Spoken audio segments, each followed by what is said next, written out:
महाराज जी, इस कलयुग में विद्यार्थी जीवन में ब्रह्मचर्य का पालन नहीं हो पाता महाराज जी। क्रोध भी गिरा देता है, मलिन मन को साफ कैसे करें? कि आज हमारी जो नौ पीढ़ी है वो ना शास्त्र स्वाध्याय कर रही है और ना संतों के वचन सुन रही है, ना माता पिता की आज्ञा में रह रही।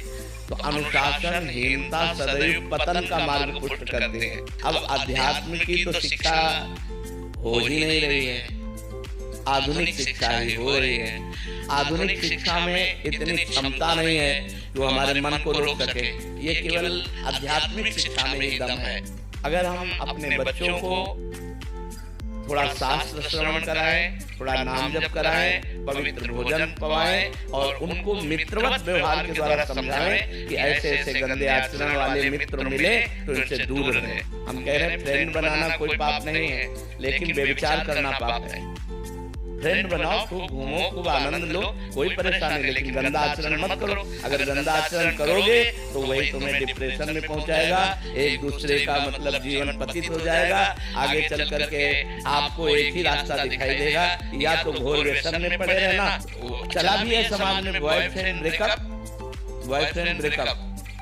इसमें चरित्र आपका दूषित हो रहा है, आपके विचार दूषित हो रहे हैं, आपकी मानसिकता दूषित हो रही है। अब आप अपने जीवन को ऐसे गर्त में गिराने जा रहे हैं जो पूरे जीवन आपको दुख देगा, क्योंकि आप एक सद्गृहस्थ नहीं बन पाएंगे। और आपका ब्याह हो गया तो आप अपनी पत्नी से संतुष्ट नहीं रहेंगे, आप एक पत्नी व्रत धारण नहीं कर पाएंगे, आप एक पति व्रत धारण नहीं कर पाएंगे।